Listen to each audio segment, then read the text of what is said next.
I'm Chief Deputy Superintendent Hans Ganthier. Behind me is Captain Wayne DeLarge, Commander of the 7th District, and he will provide you updates on the accidents that occurred this morning due to the smog and where we stand right now. So with that, I'll let him give you a brief update. Greetings all, Wayne DeLarge, New Orleans Police Department, 7th Police District, right? Earlier today, 7th District officers, along with several members of the New Orleans Police Department, were dispatched to Interstate 10 near Irish Bayou to investigate an auto accident. Upon arrival, officers discovered that there were multiple car crashes involving a total, thus far, of approximately 11 vehicles. There were 3 separate crashes eastbound, one involving 5 vehicles, where 1 individual lost their life. There were 2 separate accidents, one involving a motorcycle and another vehicle, and the second accident with 2 vehicles. In the westbound direction, there was 1 crash involving 4 vehicles, which included an overturned 18-wheeler. At this time, all lanes of travel headed eastbound towards Slidell are open. If you're commuting from Slidell across the twin span in a westbound direction, you can come across the twin span. However, you will be ushered off the interstate at Irish Bayou because we're still dealing with an overturned 18-wheeler and the debris from that wreck. Okay. You can avoid the twin span and that traffic by traveling on Highway 11, which is where the traffic will be ushered off at twin span. Are there any questions at this time? Captain, can you say whether or not any of your officers noticed like zero visibility driving conditions and actually gave any thought to closing down that interstate before these accidents occurred? So, perfect, right? We were not alerted of the fog. We were not alerted of the fog until we responded to the auto accidents, until we responded to the crashes.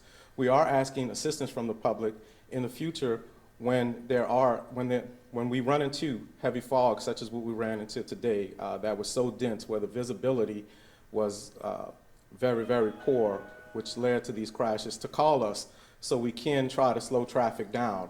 We are also encouraging the public to take some safety matters and precautions when we're dealing with the dense fog, such as turning your headlights on, removing it from that automatic setting that will turn on, that will illuminate your headlights as well as your tail lights.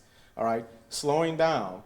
We are asking people, if you cannot see and you cannot move on, please try to exit the interstate. Pulling over may subject you as being a part of the crash because no one else can see as well.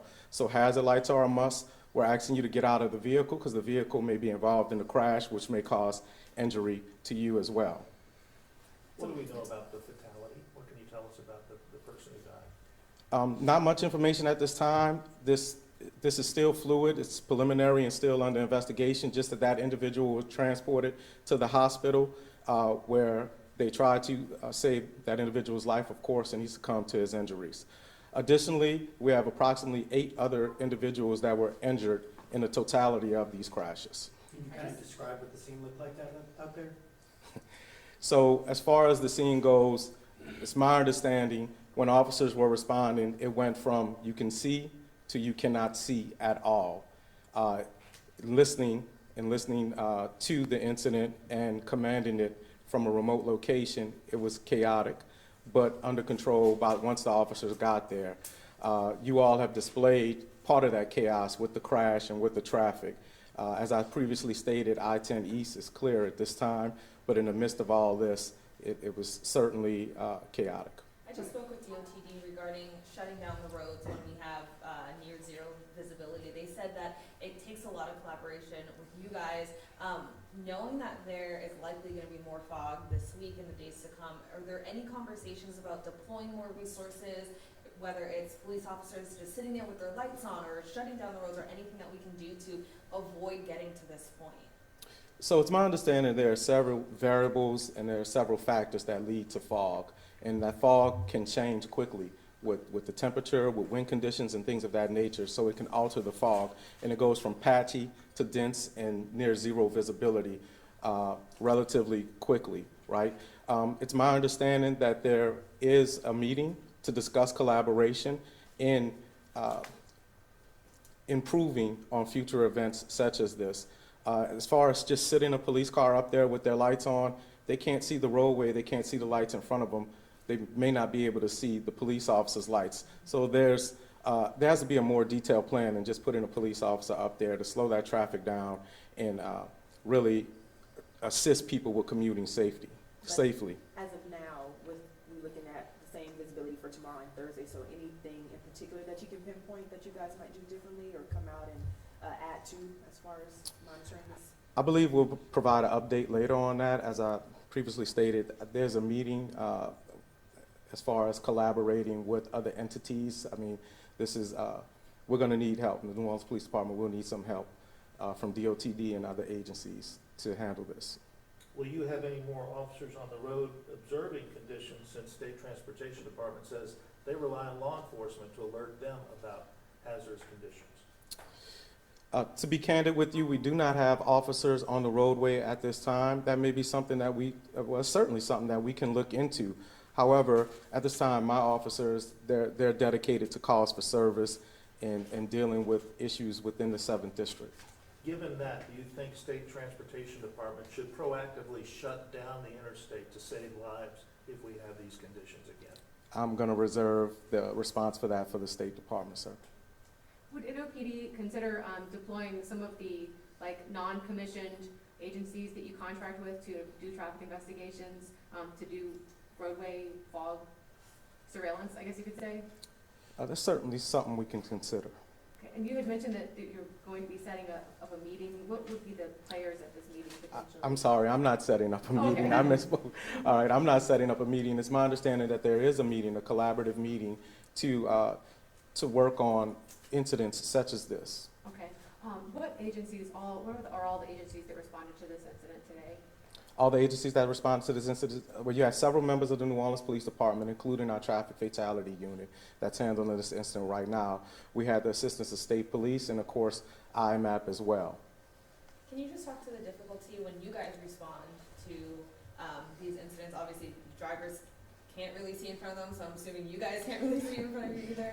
So we are facing the same circumstances as those drivers, except, of course, we're racing against time, trying to preserve life, and then, of course, property. So we had to proceed with extreme caution. At some point, we just had to stop and slow it down in order to not be a part of the crash or further injure anyone.